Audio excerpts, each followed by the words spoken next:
أعوذ بالله السميع العليم من الشيطان الرجيم بسم الله الرحمن الرحيم الحمد لله رب العالمين وبه نستعين وصلى الله على سيدنا محمد وطاته الطاهرين وعن الله عليهم أجمعين من الآن إلى قيام يوم الدين. أضم الله أجركم لوفاة سيدتي زينب عليه السلام. Mes condoléances pour le décès de Sayyidati Zaynab alayhi salam. Ce n'est pas le sujet de mon intervention aujourd'hui, puisqu'aujourd'hui c'est sur le cours sur l'imama, toujours la suite. Mais, comme dirait l'imam Ali alayhi salam, c'est pas parce qu'on peut pas faire une chose en entier qu'on va pas en faire un peu. Donc je vais vous toucher quelques mots vraiment très brefs sur Sayyidati Zaynab alayhi salam. En réalité, bien sûr, on pourrait dire le martyr de Sayyidati Zaynab alayhi salam. Puisque vous savez très bien que Fatima Zahra alayhi salam a dit, celui qui meurt avec l'amour de Muhammad wa Ali Muhammad meurt martyr. Et en plus de cela, Sayyidati Zaynab alayhi salam était appelée Masahib, c'est-à-dire la mère, on pourrait dire des malheurs, dans le sens qu'elle a subi que des malheurs. Effectivement, sa vie a été entrecoupée continuellement de malheur sur malheur. Imaginez-vous, elle a perdu son grand-père, le prophète sallallahu alayhi wa alayhi. Elle a perdu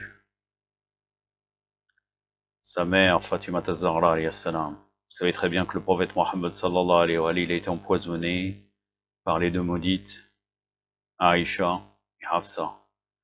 La'natullah alayhima.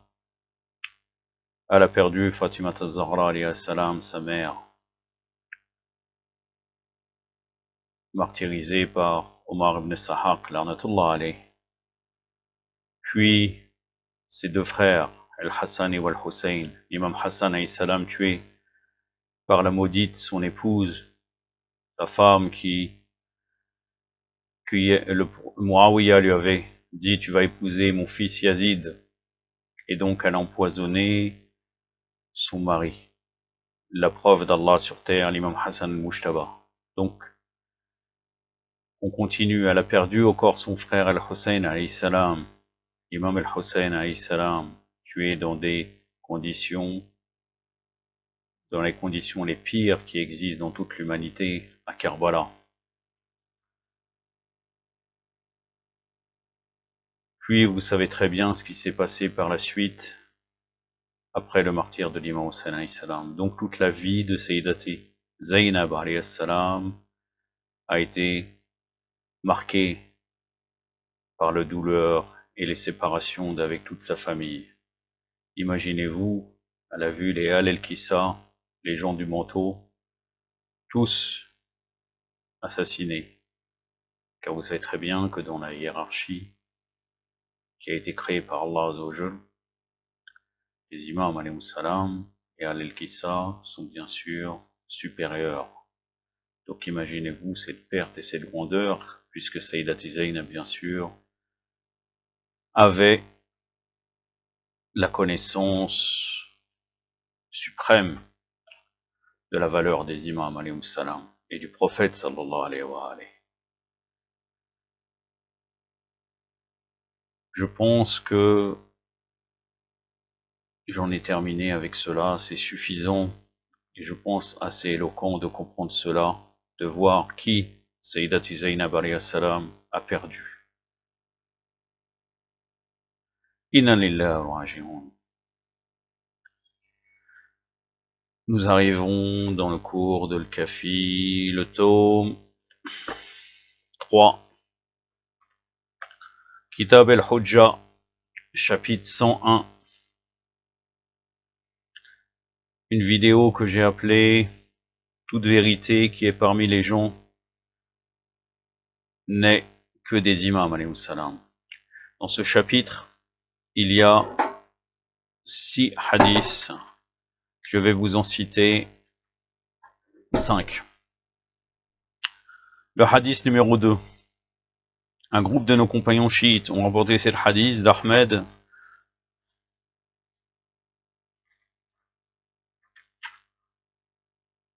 ibn Muhammad, et lui, d'Ibn Abi Nasr, et lui de Musamna, qui avait dit, Zouara avait dit, une fois j'étais en présence d'Abu Ja'far, l'imam Baqir alayhi salam, quand un homme venu de Koufa lui demanda au sujet des propos énoncés par le Seigneur des croyants, Ali alayhi salam, qui avait annoncé, demandez-moi ce que vous voudrez, car vous ne me demanderez aucune chose, à moins que je vous informe à ce sujet. Bien sûr, il n'y a aucun autre être humain en réalité qui pouvait poser ce type de questions, sauf l'imam Ali alayhi salam. Car comment peut-on répondre à toutes les questions? L'imam lui dit, la connaissance. Donc en fait, l'imam Baqir alayhi salam, le disciple, un homme venu de Koufa, lui demande qu'est-ce que ça voulait dire. Quand l'imam Ali alayhi salam a dit, demandez-moi surtout ce que vous voulez.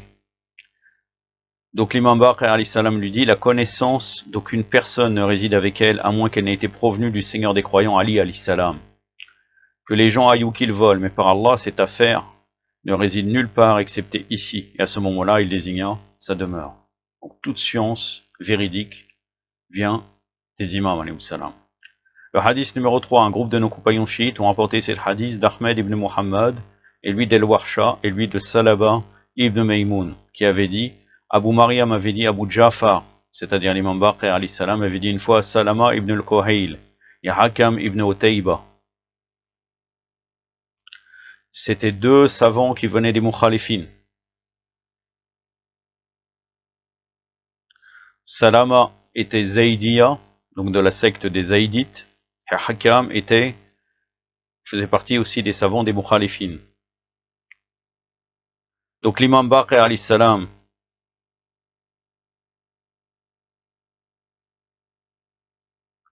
avait dit à ces deux personnages, que vous voyagiez vers l'ouest ou l'est, vous ne trouverez aucune vraie connaissance, excepté ce qui provient de nous, les Ahlul Bayt, alayhi salam.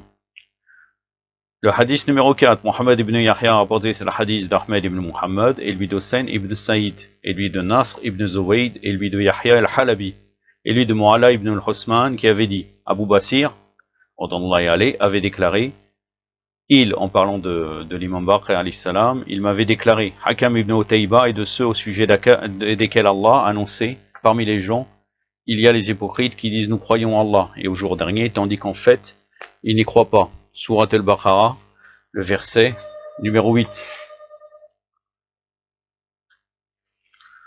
أعوذ بالله السميع العليم من الشيطان الرجيم ومن الناس من يقول آمنا بالله وباليوم الآخر وما هم بالمؤمنين. Parmi les hommes, sadaqallahu al-ali wa alim.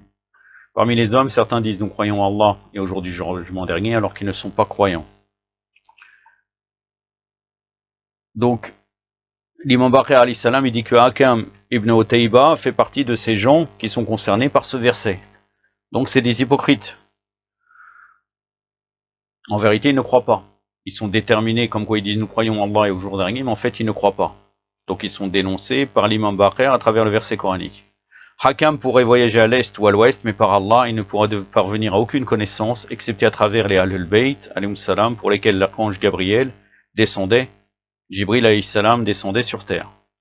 Le hadith numéro 5, Ali ibn Ibrahim a rapporté cet hadith de Saleh ibn Sindi, et lui de Jafar ibn Bashir, et lui d'Aban ibn Osman, qui avait dit, Abu Basir, avait dit, en une occasion, je demandais à Abu Jafar, c'est-à-dire à l'imam Baqir alayhi salam, si le témoignage d'un enfant illégitime était admissible, donc un enfant issu de l'adultère, ou bien de la fornication.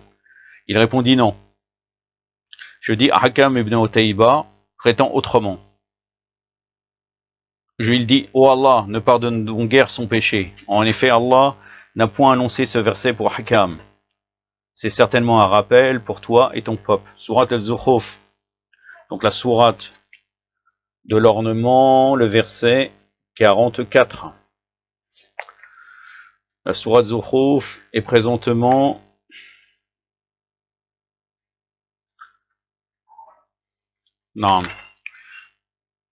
la sourate numéro 43 du Mus'haf actuel, Coran actuel. Le verset 44. أعوذ بالله السميع العليم من الشيطان الرجيم وإنه لذكر لك ولقومك صدق الله العلي العظيم. C'est du début du verset jusqu'au milieu du verset, ce n'est pas le verset en entier. C'est certainement un rappel pour toi et ton peuple. Par conséquent, Karkam, aille à droite ou à gauche, par Allah, il ne pourra acquérir aucune connaissance, excepté ce qui provient des Ahlul Bayt, alayhum salam. Ceux pour lesquels l'archange Gabriel, Jibril alayhi salam, descendait sur terre. Le dernier hadith, le hadith numéro 6. Allahumma salli ala Muhammad wa ali Muhammad. Un groupe de nos compagnons chiites ont rapporté cet hadith de Hossein ibn al-Hassan ibn Yazid, et lui de Badr, qui avait dit que son père avait déclaré « Salam Abu Ali al-Khorasani menara que Salam ibn Saïd al-Marzouni avait dit, une fois pendant que j'étais en présence d'Abu Abdullah, c'est-à-dire l'imam Sadr alayhi salam, Abad ibn Kassir, qui est un homme pieux de Bassora, Ibn Shorey, qui est un jurisprudent, donc quelqu'un de la jurisprudence, mais quoi, entrèrent tous deux ensemble. Ibn Maymoun el-Radra, le domestique d'Abu Jafar, donc de l'imam Baqir, a été aussi présent. Abad ibn Kassir lui demanda une question en disant « Ô Abi Abdallah, dans combien d'étoffes est-ce que le messager d'Allah fut enseveli dans son linceul ?» Il répondit « Dans 3 étoffes, 2 étoffes de Sohari ». Donc Sohari, c'est un endroit qui se trouve au Yémen, et une étoffe de Haybara, donc c'est-à-dire rayé et yéménite, car il y avait une pénurie de tissus rayés connue comme bordes, car autrement ils auraient été alors ensevelis seulement par 3 bordes ensemble. Donc vous voyez que vraiment c'est une question très profonde, et seul en vérité le successeur légitime du prophète sallallahu alayhi wa alayhi aurait peut répondre. Car vous imaginez bien que donc l'imam Baqir alayhi salam n'était pas présent, bon on va dire il est présent d'une manière autre, et d'une manière matérielle il n'était pas présent, et il arrive à répondre combien d'étoffes avec le messager d'Allah sallallahu alayhi wa alayhi fut enseveli. Malgré ça, il sembla qu'Abad ibn Kassir n'était guère heureux par cette explication. Ainsi donc, Abi Abdullah, c'est-à-dire l'imam, pardon, ce n'était pas l'imam Baqir, il y avait le domestique d'Abu Jafar de l'imam Baqir, mais c'était l'imam Sadr alayhi salam qui répond. Ainsi donc, Abi Abdullah alayhi salam lui déclara, en effet, le dattier de Dame Mariam était de meilleure qualité parmi les dates, et connu, alayhi salam, comme un adjoua, il provenait du ciel. Donc il est en train de lui montrer encore une preuve encore plus ancienne, qui parle de Sayyidati Mariam alayhi salam, la mère de Isa, du prophète de Nabi Isa, alayhi wa abdallah salat ala Muhammad wa ali Muhammad. Par conséquent, tout ce qui crut des racines, tout ce qui pousse des racines de ce dattier devint un adjoua, et tout ce que crut des autres noyaux devint un lôn, qui est une date d'une qualité inférieure. Lorsque nous sortîmes de chez l'imam, alayhi salam, Abad ibn Kassir se tourna vers Ibn Shorey et lui dit « Par Allah, je n'ai pas compris la parabole qu'Abi Abdullah, alayhi salam, me fit. » Ainsi donc, Ibn Shorey déclara « Celui-ci te dira à l'instant. » C'est-à-dire Maymoun, car il est l'un d'eux, c'est-à-dire qu'il est chiite. Maymoun déclara « N'avez-vous donc pas compris ce qu'il vous a dit ?» Il répondit « Non, par Allah. » Il déclara, il vous parlait en parabole, au sujet de lui-même. Il vous fit savoir qu'il était l'un des descendants du messager d'Allah, sallallahu alayhi wa alayhi, que c'est auprès de lui que réside la connaissance du messager d'Allah. Ce qui vient d'eux est donc juste et correct, et c'est comme la date connue comme adjoua, qui est de meilleure qualité, et ce qui vient d'autrui est seulement et simplement provenu de simples noyaux, qui sont provenus de ci, de là, comme la date connue avec le nom de l'aune, qui est de qualité bien inférieure. J'en ai terminé avec ce sujet. Apparemment, nous pourrons parler la prochaine fois des droits que le chiite doit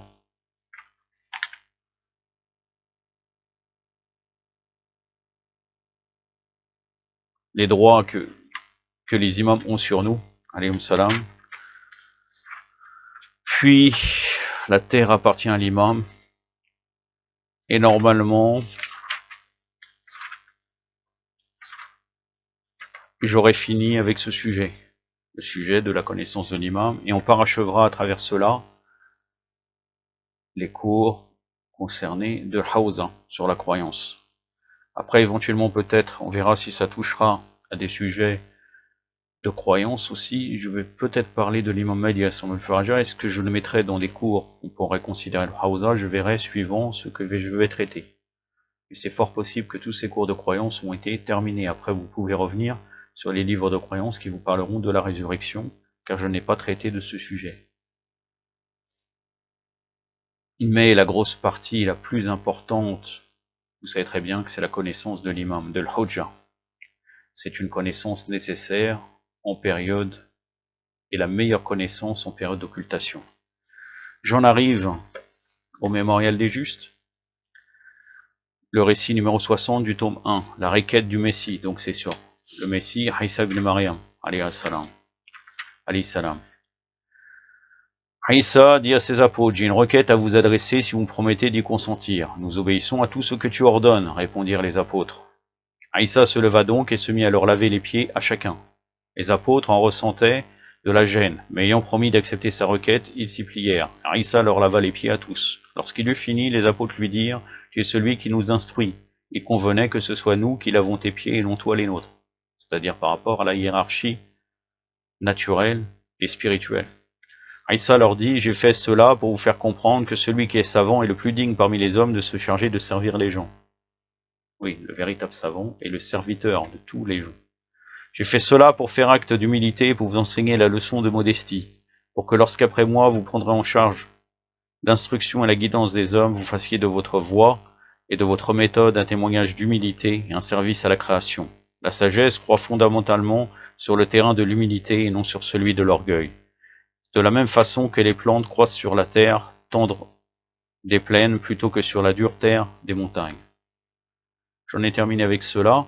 J'ai quelque chose à vous dire qui n'a rien à voir avec ce sujet, qui touche au sujet technique de mes vidéos.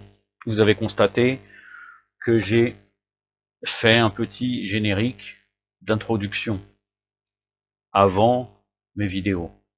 J'ai des problèmes, je n'ai pas une bonne connexion Wi-Fi, donc quelquefois j'utilise un simple logiciel qui s'appelle Movie Maker. Donc en fait, quand je les mets en ligne, quelquefois ça met énormément de temps.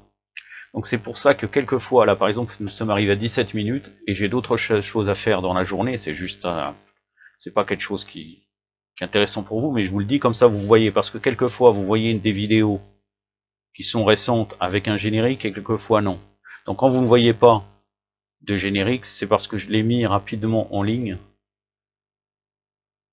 car sinon la mise en ligne mettrait trop de temps, et quelquefois je ne suis même pas chez moi après pour une fois qu'elle est prête pour la mettre en ligne. Donc quand vous voyez pas de générique, c'est parce que j'avais pas du tout le temps de mettre ce générique là. Voilà, c'est qu'un petit détail technique. Je sais que les gens aiment un peu l'animation et que ça donne un autre goût, les génériques. Donc c'est pour ça que je vous dis ça. Yaktafi badal qad wa sallallahu alayhi wa sallam Muhammadin wa atrati wa tahirin wa assalamu alaikum wa rahmatullah.